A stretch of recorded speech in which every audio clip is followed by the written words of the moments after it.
पिता की मृत्यु के बाद एक माँ जिसे कुछ याद ही नहीं रहता था, उसकी जिम्मेदारी आ जाने से बेटे की पत्नी परेशान रहने लगी।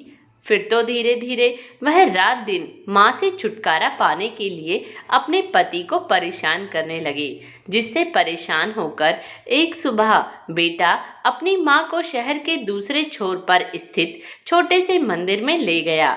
वहां उसने उसे एक कोने में बिठा दिया और उसे अभी आता हूँ कहकर घर वापस आ गया। बेचारी माँ भूखी प्यासी वहीं बैठी रही। किसी ने प्रसाद दे दिया तो खा लिया। दोपहर को पुजारी ने वृद्धा को देखा तो पूछताछ की, किंतु वह अपने बेटे के नाम के सिवा कुछ भी बताने में अक्षम थी। पुजारी ने और थोड़ी देर प्रतीक्षा की, किंतु कोई न आया तो उसने पुलिस को सूचित कर दिया। पुलिस उसे थाने में ले आई और पूछताछ की, किंतु वह बस बेटे का नाम लेती रही। इंस्पेक्टर किशोर ने सोशल मीडिया का सहारा लिया और उनकी फोटो शेयर कर दी। उन्हें चाय बिस्किट दिए गए तो उन्होंने दूध की मांग की। उन्हें दूध मंगवाकर दिया गया, जो उन्होंने बड़ी प्रसन्नता से ग्रहण किया। संयोग कुछ ऐसा बना कि सोशल मीडिया पर थाने में बैठी वृद्धा का वीडियो वायरल हो गया और किसी जानकार ने उनके घर का पता दे दिया। वृद्धा को लेकर घर पहुंचे इंस्पेक्टर को अजीब नजारा देखने को मिला। घर में एक बच्चा जोर जोर से रो रहा था, जो माँ के चुप करवाने और खिलौनों से बहलाने के बावजूद चुप नहीं हो रहा था। वृद्धा को देखते ही वह दादी दादी चिल्लाता हुआ उसकी ओर लपका। वृद्धा ने भी उसे बड़े प्यार से दुलारते हुए लिपटा लिया, लेकिन उसकी माँ वृद्धा को नफरत से घूर रही थी। वृद्धा की वापसी जैसे कि उसकी हैरत के लिए भी हैरत की बात थी।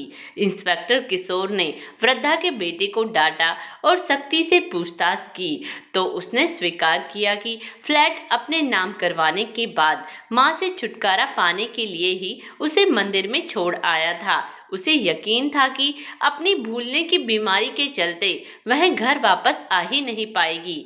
उसे तो बच्चे को दादी के लिए बिलखते देखकर अपने किए पर पछतावा हो रहा था, लेकिन उसकी पत्नी को नहीं। बच्चे ने स्कूल से आने के बाद कुछ खाया पिया तक न था। दादी ने उसकी माँ के हाथ से ही दूध का गिलास ले लिया और उसे पिलाने लगी। इंस्पेक्टर ने पति पत्नी दोनों के फोन नंबर्स ले लिए और रोज माँ से बात करवाने के लिए डराया। अभी तो मैं कोई एक्शन नहीं ले रहा, लेकिन अगर तुमने माँ का ख्याल नहीं रखा तो फिर कानूनी कार्रवाई के लिए तैयार रहना। मैं बहुत शर्मिंदा हूँ, अब आपको शिकायत का मौका नहीं मिलेगा। बेटे ने हाथ जोड़कर इंस्पेक्टर को आश्वस्त किया। माँ की भूलने की बीमारी लाख बुरी सही, लेकिन उसमें एक अच्छाई भी है। उन्हें तुम्हारा यह कुकृत्य भी याद नहीं रहेगा। घर से निकलते इंस्पेक्टर के शब्द बेटे का कलेजा छलनी कर गए। दोस्तों, आज की हमारी कहानी कैसी लगी कमेंट्स बॉक्स में जरूर बताइएगा और प्लीज हमारा चैनल सब्सक्राइब करें। धन्यवाद।